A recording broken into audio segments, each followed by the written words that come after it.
Woman blocks black teen's seat, then everyone stares when karma hits instantly. The bus lurched forward, its engine groaning under the weight of rush-hour bodies packed tight in the humid air. 17-year-old Jamal Carter stood near the back, his backpack slung over one shoulder, his dark eyes scanning for an empty seat. His shift at the corner store had left him bone-tired, his sneakers scuffed from hours on his feet. All he wanted was to sit, to breathe, to scroll through his phone until his stop. The fluorescent lights flickered above, casting a harsh glow on the faces around him, tired, distracted, or just plain indifferent. Then he saw it. An empty seat, third row from the back, next to a window. Relief washed over him.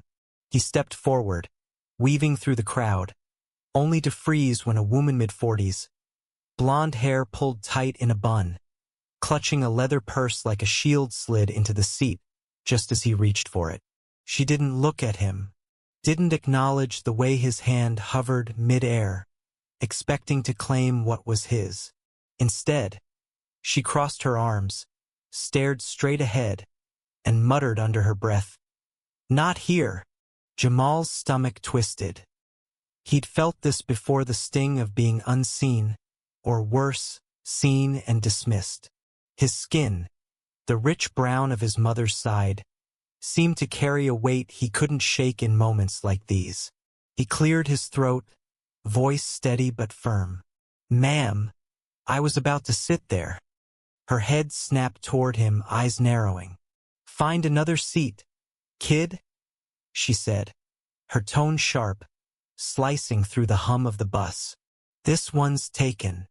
Her words weren't just a refusal. They were a wall, built with the kind of certainty that left no room for argument. The passengers nearby shifted, some glancing up, others pretending not to hear. The air grew thick, charged with the unspoken. Jamal didn't move. He stood taller, his jaw tight. "I got here first," he said, louder now, the words carrying over the engine's rumble. "You saw me." Her face flushed red, lips pursing into a thin line. "I don't have to explain myself to you," she snapped, her voice rising. "Go sit somewhere else, or I'll call the driver." She clutched her purse tighter, as if Jamal's presence itself was a threat. The accusation hung heavy, a familiar script: young, black, male, dangerous. The bus seemed to hold its breath. Eyes darted between them, some curious, some judgmental, some just tired of the drama. A man in a suit, seated across the aisle, coughed awkwardly and buried his face in his phone. A woman with a stroller whispered to her friend, their words too low to catch. Jamal felt the weight of their stares, each one a pinprick against his skin. He wanted to shout, to demand why his simple need for a seat was a battle. But he knew better. He'd been taught better by his mother, by his older brother, by every story of someone who looked like him and lost more than a seat. Then, a voice cut through the tension. "Hey lady, let the kid sit."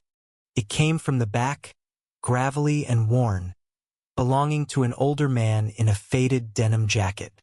His hair was gray, his face lined with years, but his eyes burned with something fierce. He leaned forward, resting his elbows on his knees. "You don't own that seat. None of us do." The woman's head whipped around, her cheeks flaming. "Mind your own business," she hissed. "This isn't about you. It's about all of us." The old man shot back, his voice steady but laced with fire. "You think you can just push him out because of how he looks? We all see it." He gestured to the passengers, some nodding faintly, others looking away. The woman's eyes darted around, searching for allies, but the bus was no longer neutral ground. The air crackled with the weight of her choice, her prejudice laid bare. Jamal's heart pounded. He didn't know this man, didn't know why he'd spoken up, but his words were a lifeline.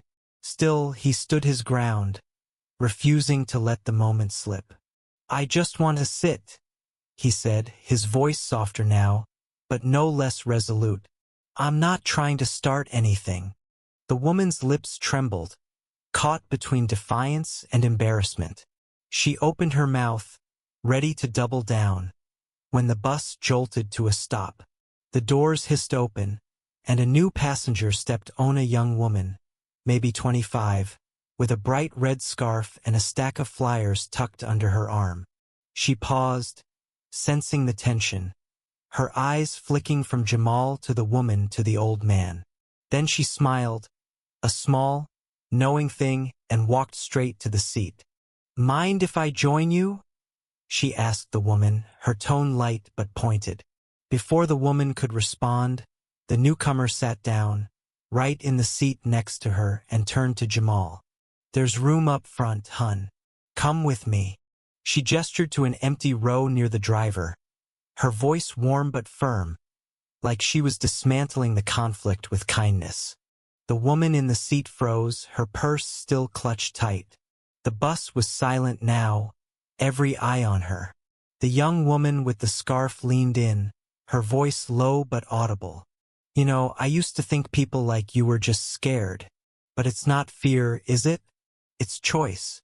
She stood, motioned for Jamal to follow, and walked to the front, her scarf trailing like a flag of defiance. Jamal hesitated, then followed, his steps heavy but deliberate. As he passed the woman, she looked away, her face a mask of shame. The old man in the denim jacket gave him a nod, a silent acknowledgement that felt like armor.